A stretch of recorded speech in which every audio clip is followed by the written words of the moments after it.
Good evening, everybody. Welcome into the Villanova Basketball Report. It is live here on Bob Long Sports, and you can find us on video on the YouTube channel, Facebook channel, Twitter, or you can find us on audio at Apple Podcasts and on SoundCloud. Ready to bring in our crew here today. Bob Long alongside me, Kevin Long, and Tom Trainer. K-Mac not with us here tonight, but he's promised us some grade A trivia questions to come next week. Gentlemen, this is the official return, at least for us, for Villanova basketball post-shutdown and post-pause due to COVID. 2 wins later, Villanova is all alone and 3 up in the loss column on the rest of the Big East. Yeah, first and foremost, just exciting to see some basketball back. Excited to see them in action, and really didn't have a whole lot of expectations for them. Talent level is there, but you just don't know with not practicing for a couple of weeks, and you don't know where their legs are at late in the game. Was really encouraged the way they played this week, but first and foremost, just excited to see them back in action, excited to see everyone's healthy and doing well. The Lord said, "Let there be light," and let there be Villanova basketball and light at Villanova basketball games. It was a lot of fun, as Kev said, to see Villanova basketball again. Great to win 2 Big East Conference games. Seton Hall, always a tough matchup. Providence, Ed Cooley's team, always prepared to play hard, especially against Villanova. They seem to always give us fits. So really encouraging to come off of a long hiatus and come away with 2 victories, and just couldn't be more excited to have Villanova basketball back. And that, Villanova basketball being back, the 2 wins last week, and previewing a weekend upcoming, is tonight's opening tip.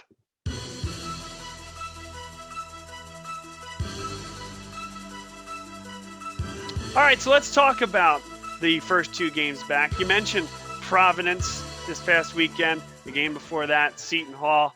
Well, 2 opportunities to get back off the schneid and go play some basketball. Seton Hall, a very talented team under Kevin Willard, and Sandro Mamukelashvili, maybe the player of the year in the Big East. He's absolutely unbelievable and quite a test to come back to. Villanova played very well in that game.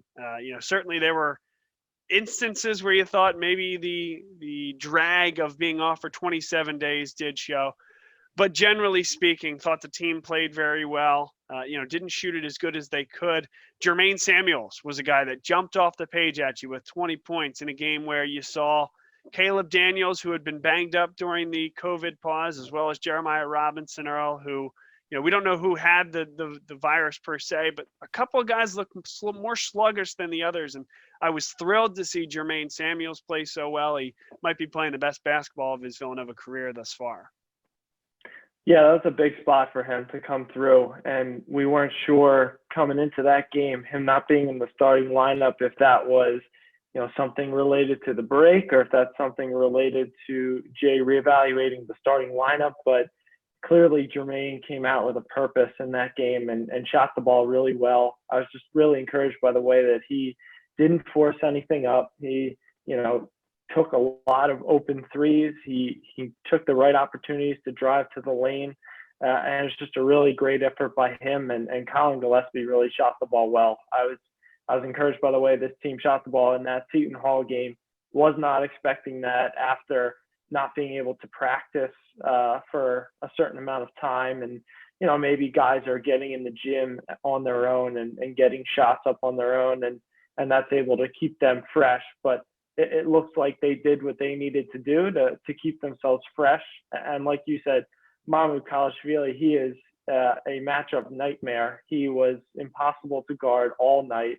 I mean, you got this guy, he's enormous. I'm not sure his exact size. I would say 6'9", 6'10", probably about 250, 260. And, there's just not many guys out there that can guard him. Unfortunately, we do not have Sadiq Bey this year, who would have been the perfect guy to guard him. So he was a matchup nightmare, and he kept that thing close every step of the way, even though Seton Hall did not have their best performance defensively. And I think it's going to be a problem in the upcoming week as well. We need to figure out a better strategy for the next time we play Seton Hall next week.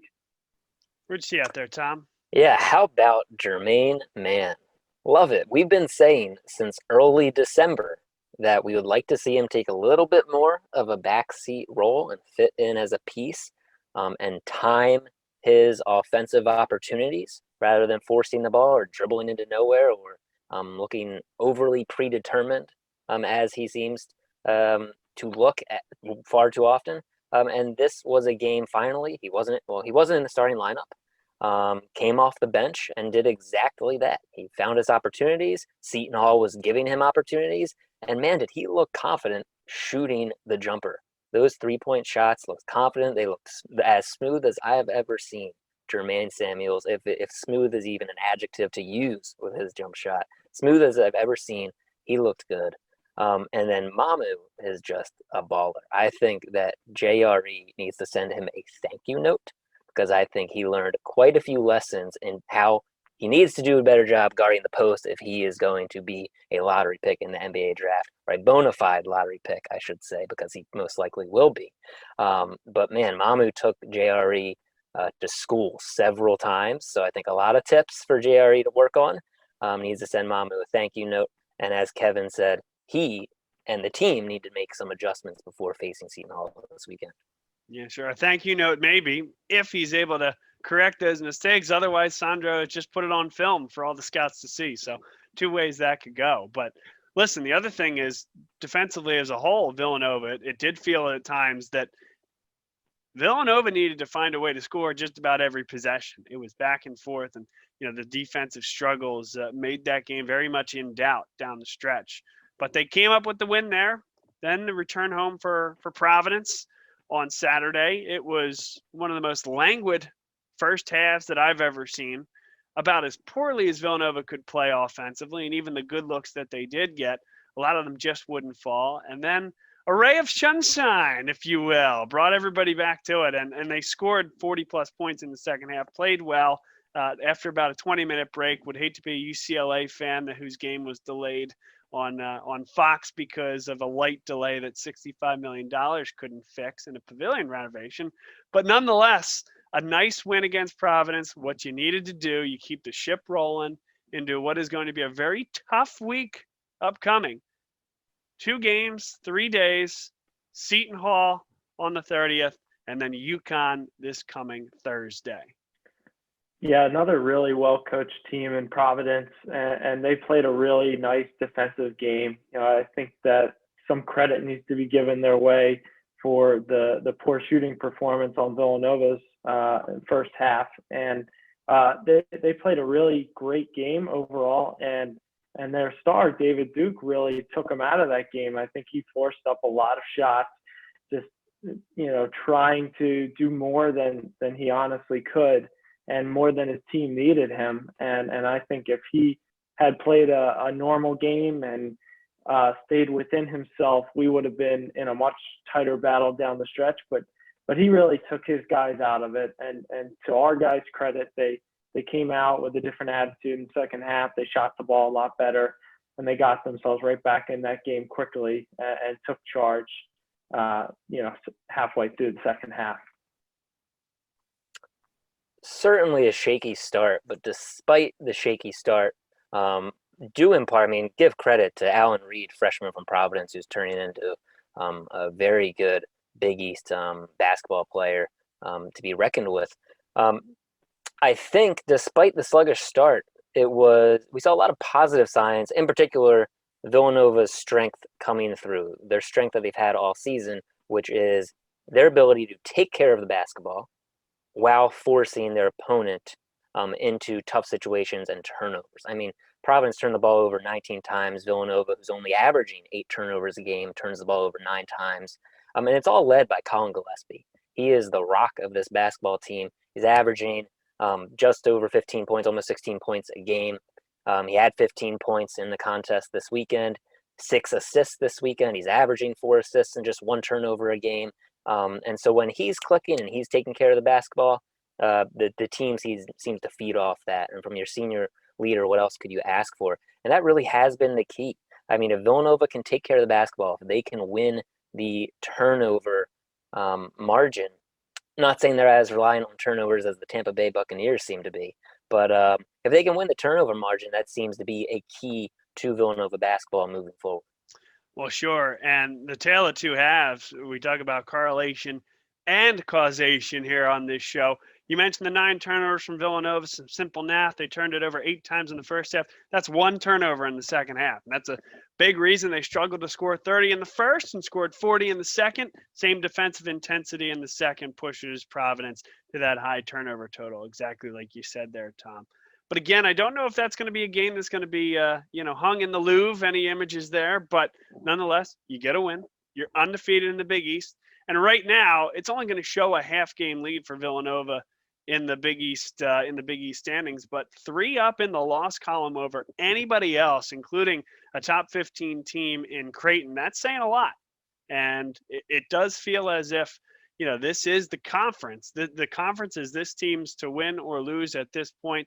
The 2 games this week are going to be a big part of it. Let's talk about it. UConn, they get into the top 25. They're back in the Big East. The Huskies are back. Danny Hurley running the program, doing a great job, and they have the mojo going.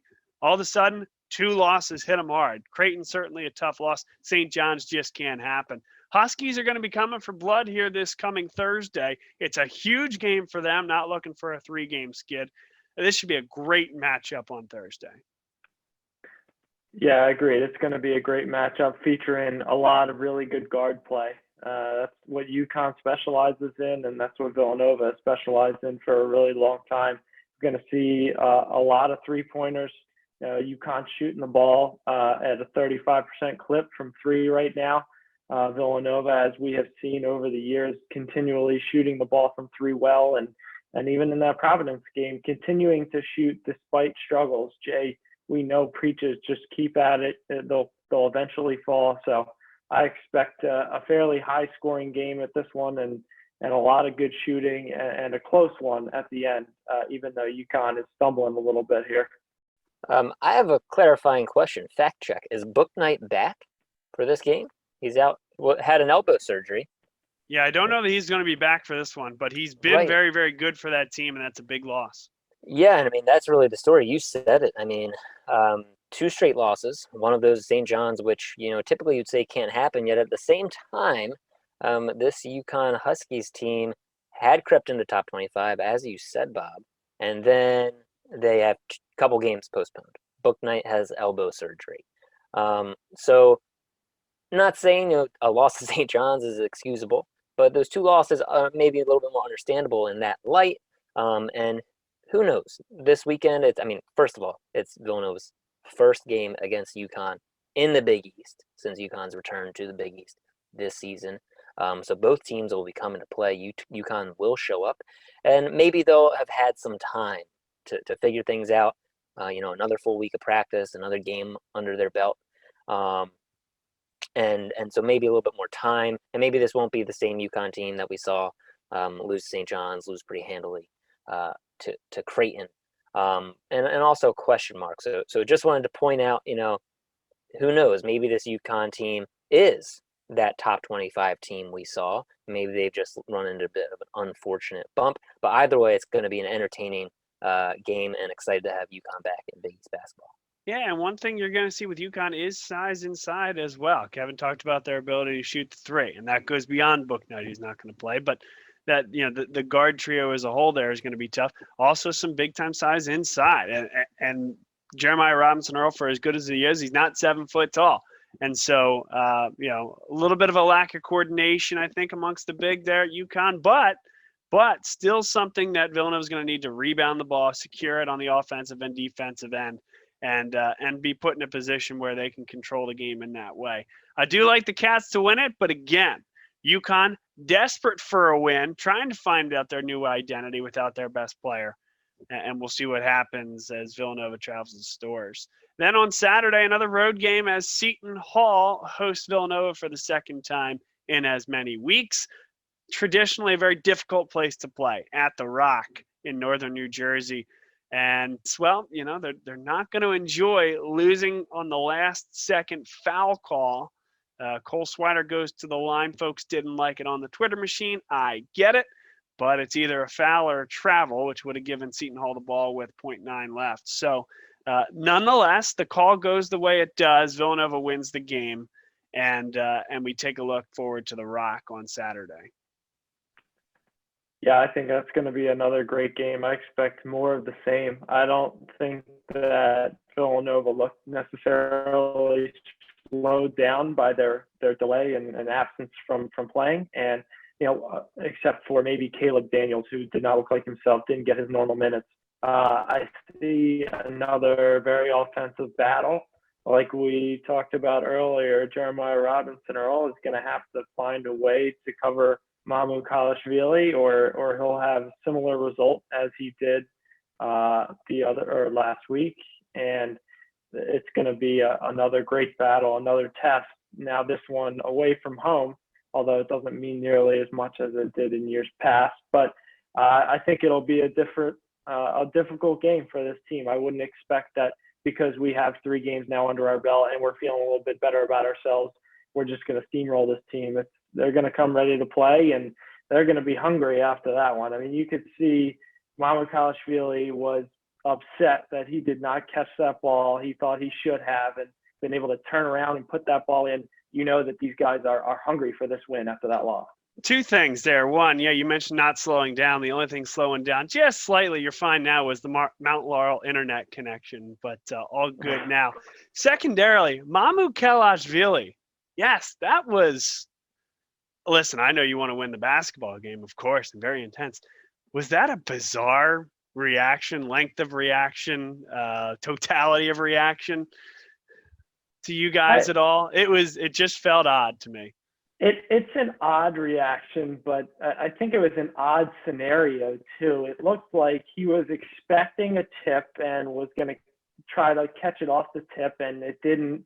Nobody touched it, and it went right through his hands, and he's feeling like, I easily should have had that ball. That would have been a win, or I forget if it would have been a tie at that point, but regardless of the situation, win. So he's feeling like, I cannot believe that I just cost us a chance to beat the number 3 team in the nation at their house because I just dropped a perfect pass like that was right in my lap.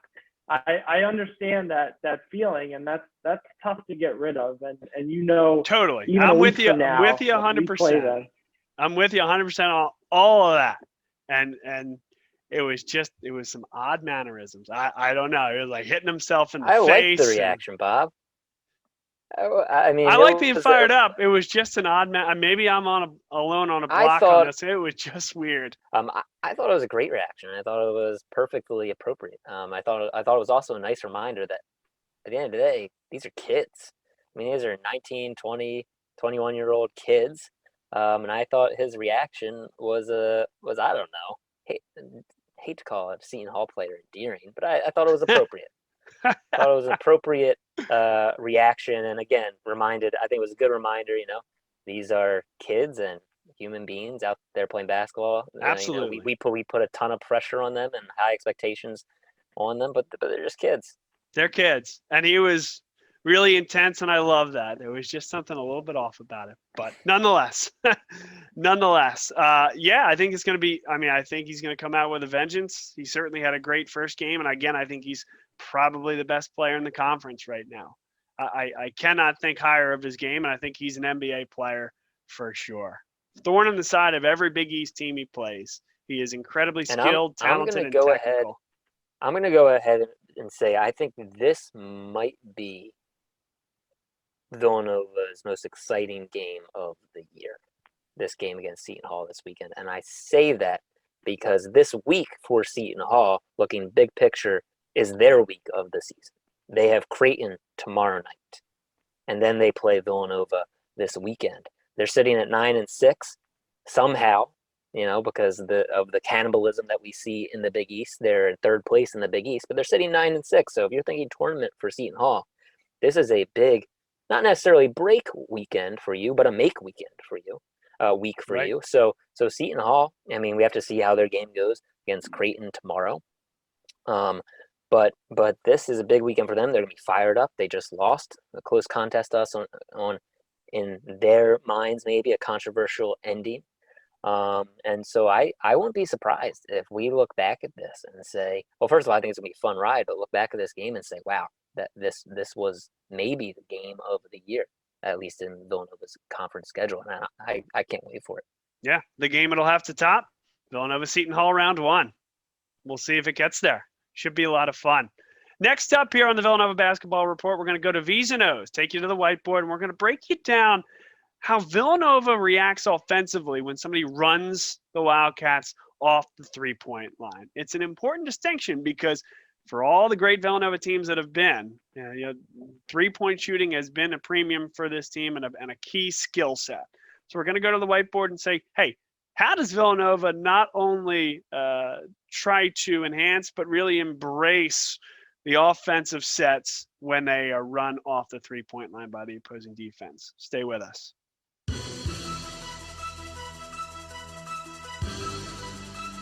This is V's and O's here on the Villanova Basketball Report. We take you to the whiteboard and break down one aspect of Villanova basketball. Tonight, we're going to talk about Villanova's game against Providence and specifically how they handled the Friars' defensive scheme. Providence made a note earlier in this game. They were going to run Villanova off the three-point line. They were going to make Villanova beat them somewhere other than beyond the perimeter. So on a catch out here, let's say it's Justin Moore here on the left wing, and he's going to catch in a position here where he begins to penetrate to the basket. A double-team defense would be taking a help defender here, bringing this help defender up here to prevent that drive. But what would that do? Let's say it is this defender on the outside here that comes to double-team and prevent Justin Moore from driving into the lane. Well, now here's Colin Gillespie to slip out here. This is going to be open, and Colin Gillespie is going to be able to take an uncontested three. Providence decided not to do that. They said, nope, we're going to continue to guard out on the perimeter. We're going to run Villanova off the three-point line. And so what that means is as Justin Moore has an opportunity to drive to the basket, well, this defender is going to have to stay with him. So he's going to have to follow Justin Moore in here and guard one-on-one because, hey, you don't want to leave Cole Swider out here if you're this defender. You don't want to leave Colin Gillespie out here. You don't want to leave Caleb Daniels out here. And the 4-out, 1-in offense that Villanova likes to play here is Jeremiah Robinson-Earl. So what does that create?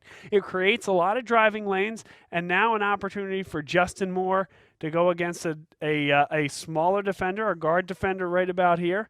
And Justin Moore, as is Colin Gillespie, such a good back-to-the-basket player that he's now going to run the offense out of the low block with his back to the basket. And if a double doesn't come here across the wing, which again now will open up Jeremiah Robinson-Earl, or if this defender crashes on Earl, now a skip pass over here. If those defenders don't crash, it's going to be the skill of Justin Moore or Colin Gillespie, whoever's driving to the basket, against that defender. And what Villanova showed its propensity to do is to get those guards in those back-to-the-basket situations against defenders not used to guarding against these types of guards, and Villanova to be very successful inside the three-point line. They only shot 28% from beyond the arc against Providence, but did throw up 71 points, including 40-plus in the second half, as a result of their ability to handle these mismatches and take what Providence was giving Villanova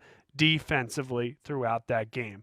Villanova also took 2 or 3 less threes per game than they do on average over the course of the year. So 25 threes on the game sure seems like a lot, but it was what created those. It was good looks. It was the fact that once Justin Moore did get in here and really started to decimate, Colin Gillespie started to decimate inside the three-point line, this Providence defense, all of a sudden, Providence did need to start committing defenders, and that opens up guys on the outside. So Villanova, we talked about this a little bit a couple of weeks ago on V's and O's, how the big guys, Jeremiah Robinson-Earl, even Jermaine Samuels to some respect, they're more face-up, rise in your face, facing the basket or getting to the basket off the bounce type of bigs, and that's how they run the offense. And then it's the guards that when they get inside the three-point line, they're going with their back to the basket. We talked about how that's counterintuitive. Here it is in action against the Providence defense that, again, we're going to talk about this term a lot. Teams are going to want to run Villanova off the three-point line, not get beat from deep.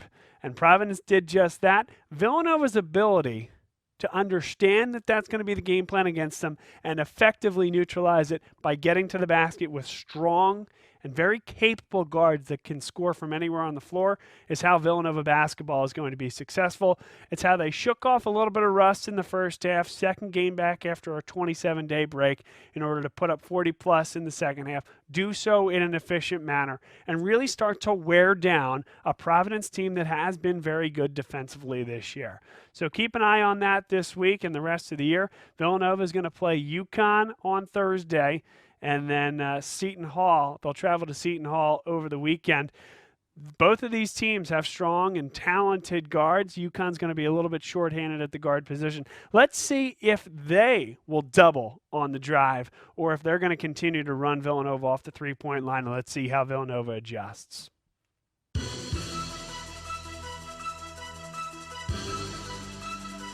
Next up here on the Villanova Basketball Report, Kevin Long takes us through this week's Cat in the Wild. All right, thanks, Bob. Appreciate that intro. This week's Cat in the Wild is going to be Jalen Brunson. So I knew it. Yes. His first action of the season, getting into 5 games over the past week, playing 30 minutes a game, getting 13 points a game, 3.6 assists, looking really good. Really encouraging sign from him. Not really sure where everything was going for him at the end of last year. Right? He gets hurt. He was maybe losing a little bit of time. Luka Doncic is a bona fide star. They add Josh Richardson for some guard depth on that team. And here's Jalen Brunson kind of sitting out on his own. And he's really come back ready to play after his injury. It looks like the Mavericks trust him a lot, giving him 30 minutes a game, and just really good to see that they believe in him, and he's responded, and he's doing well over his first week playing back in the NBA. So Jalen Brunson is our Cat in the Wild this week. Good choice. Tom, you liked that choice, huh? Had to be. Who else? I mean, what an impressive return to him, right into the starting lineup for Dallas. It's just great to see, because we all know as Villanova fans how hard he works, the competitor he is. And it's been a rough past year for him, battling injuries, various ups and downs. So it's just great to see. Maybe not a breakthrough, but certainly a great few weeks for Jalen. Great to see. Yeah. Well, listen, I mean, let's bring it back to his time at Villanova, because it's really important to realize just how good he was at Villanova. They've been really good since about 2014, and that's 7 or so years of excellence, 2 national championships, and so many good players, so many NBA players.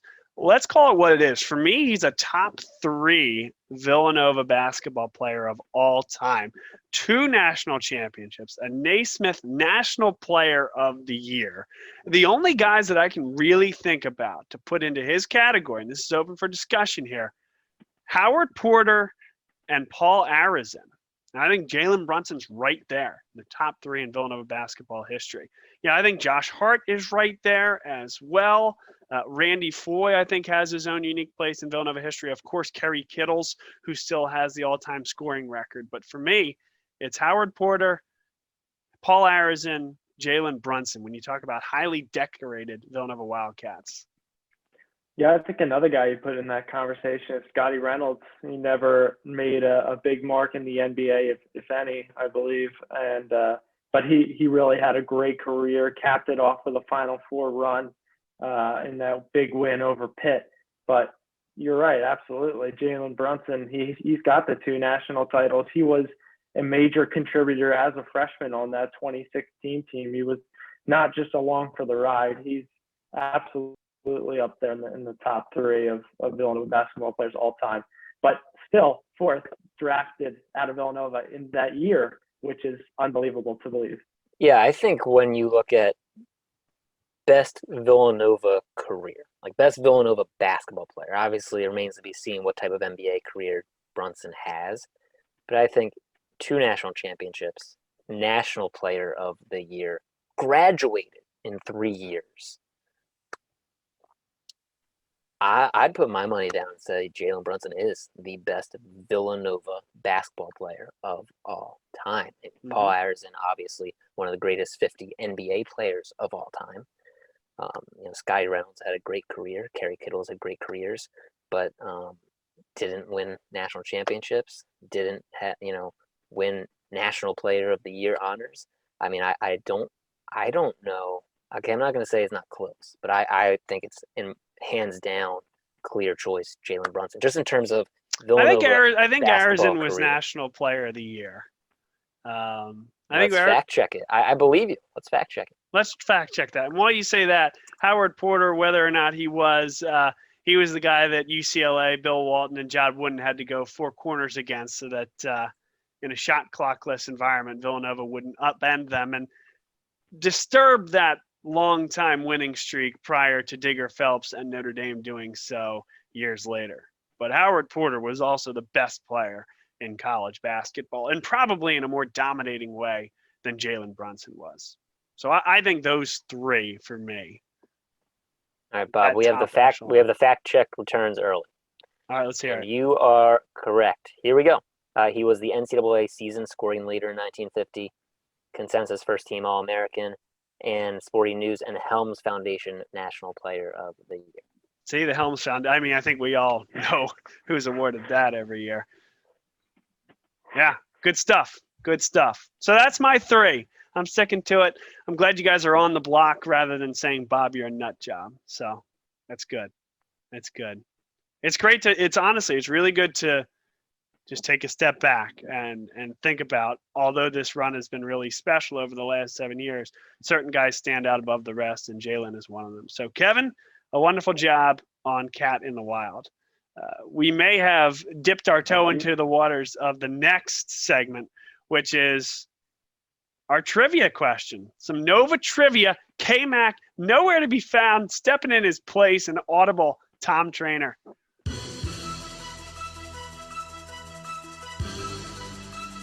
I'm going to do my best, and my best is exactly one question, but I think it's a great question.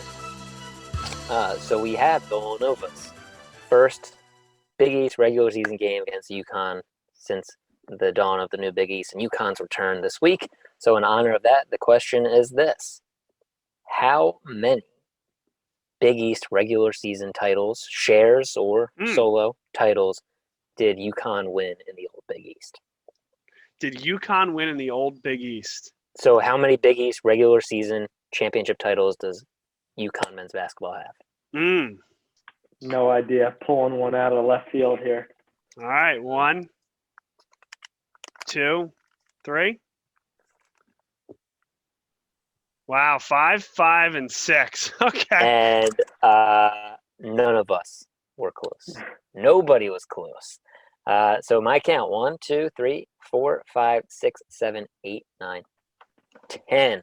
Double your number. Wow. That's how dominant. That's a lot. UConn was. I mean, also obviously the 90s through the early thousands. Yeah. People just forget how. I came up with that question because I was just curious. I mean, when we think of the old Big East, UConn and Jim Calhoun, one of the programs that immediately come to mind. So just curious, how dominant was UConn in the old Big East? And the answer is very. Wow. That's a good one. Okay, so we all are going to stay where we were after last week. Yikes!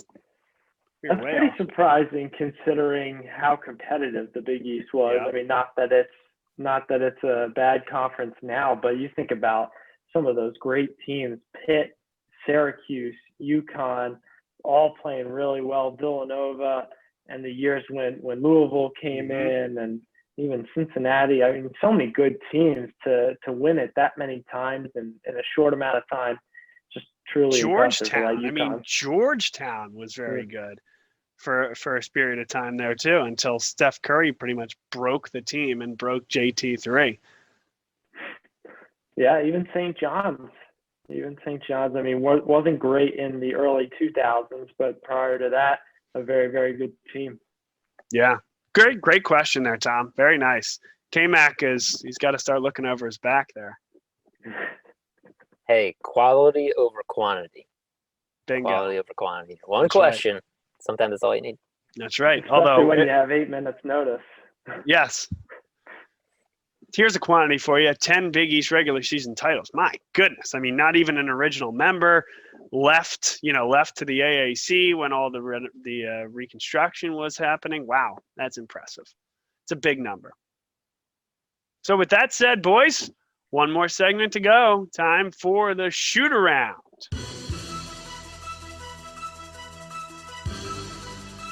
So this is our segment where we shout out, shoot out, if you will, shout out anything and everything related to basketball, sometimes college football, sometimes pro football, and anything else really that comes to the top of our minds. I will kick us off by shouting out just the entire Villanova medical and personal training staff that's had to go through not just one basketball team and the men's basketball team, but two in the women's basketball teams, extended quarantine periods over these past few weeks. So just shout out to Jeff Duncan, Dr. Duncan, and all of the medical staff, training staff, everybody at the Villanova Inn who was hosting the players over the past few weeks during their quarantine. The parents, who I heard some fun things about parents sending games and puzzles and other activities for the athletes to keep themselves occupied and entertained and not go stir crazy. So just shout out, to the entire Villanova, basketball, men's and women's communities for getting our student athletes through a difficult few weeks. I love the puzzle call there. A puzzle's a good way to keep your mind sharp. That's big time. All right, and surprisingly here, I'm actually going to keep my shout out with the Villanova staff. Different people on the Villanova staff.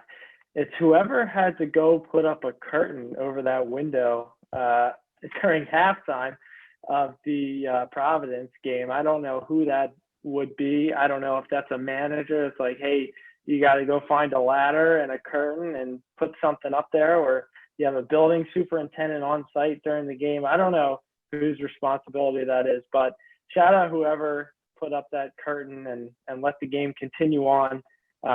As Bob said before, it's pretty surprising that something like that would come up after a $65 million renovation a few years ago. But it sounds like, by all reports, they have now tinted the windows and will avoid all future issues in regards to that window. So shout out to whoever had to take on that responsibility. Yes, extra points for sure to the person who hung the shade. It's a zero-sum game, though, so we're taking points away from the architects and the folks who did spend all that money, time, and renovation and didn't get that one right. So zero-sum game, negative points one way, positive points the other. All right, my shout-out today, well, it's not really a shout-out. It's more of a discussion around a very important factor occurring in sports media right now. The big news this week: NBC Sports Network will likely be taken off the air by the end of this year. Well, what does that affect? Well, that's going to affect college basketball at times on NBC, but more prominently the NHL, who is going into the last year of its major contract with NBC Sports.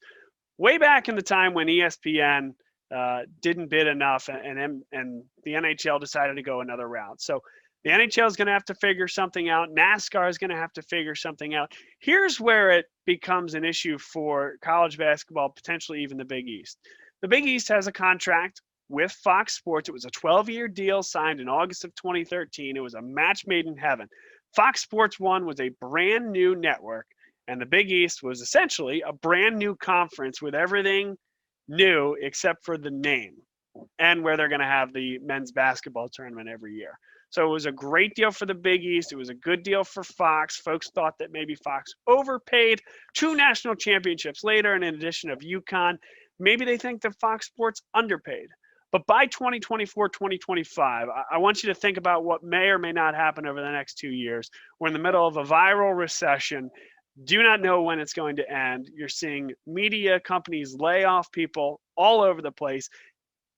And what you would think was previously a very strong NBC Sports Network, which is essentially a partner to NBC 10, which will remain in all markets. Now, who knows, right? Is Fox Sports 1 next to go? That's one way to look at it. Two, what does the NHL do? Does it go back to ESPN? Would Fox take a run at that? Do they start sunsetting or throttling some of the college basketball content that they currently have? Do some of the Big 12 or Big East games move to Fox Sports 2 if Fox were to bid on the NHL? And again, what happens if another domino falls? Fox Sports shuts down Fox Sports 2, for example. That all takes money, personnel, content, and money to pay for that content. So don't be surprised to see a major conference or maybe a fringe power conference in the near future ink a deal to go the Amazon route, the streaming route, the Hulu route. Because at some point, the landscape of television as we currently know it is going to change dramatically. And this is a key building block, maybe a domino falling in that equation. I mean, hey, Hulu has live sports, right? I mean, that is where just cable, or I should just say media content is headed, right? I mean, more and more millennials like ourselves are not buying cable packages, are instead buying streaming services and picking and paying for which content they want. Additionally, and not to go down another rabbit hole, I'm curious to see what the next move post-streaming. I think we're headed in a streaming direction. We've been headed in a streaming direction for the past 10 years now. But I'm curious what happens with the next generation of kids who have grown up on YouTube, who have grown up on TikTok, who get their sports through a 10-minute condensed highlight video on YouTube. You know, where are we heading then? So a lot of pieces falling, a lot of dominoes, as you said, Bob. You know, don't want to get too far into the future. But that's just what I'm seeing. I think, no doubt, this is where consumption of media is going in sports, outside of sports, just in general. Yeah, and the other questions that I have are, so NBC Sports, the content that will remain long-term will move to Peacock, which is a pay-per-view system similar to ESPN Plus, which is about a $5 a month. And you get a lot of different basketball games, a lot of times produced by the schools themselves that are putting them on. But again, like, what's that worth? What's that worth to the Big East versus a cable broadcast on Fox Sports 1? What happens to the NHL, right? Like, would they go to Peacock, or do they need to arrange something with something that's on cable television? And how will that affect broadcast rights, both the prices and the negotiations going forward? It's supremely interesting to me.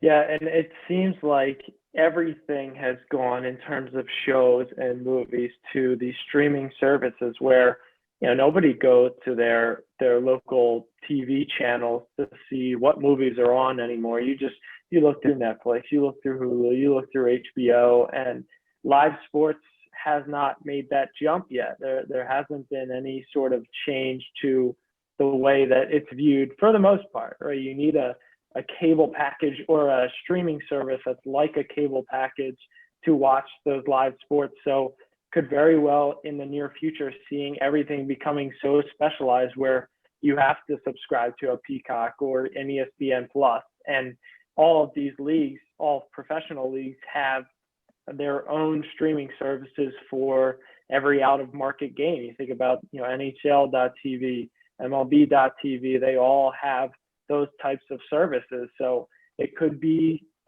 become a time where live sports are not on your YouTube TVs, you know, your Hulu, you know, whatever their live cable package is.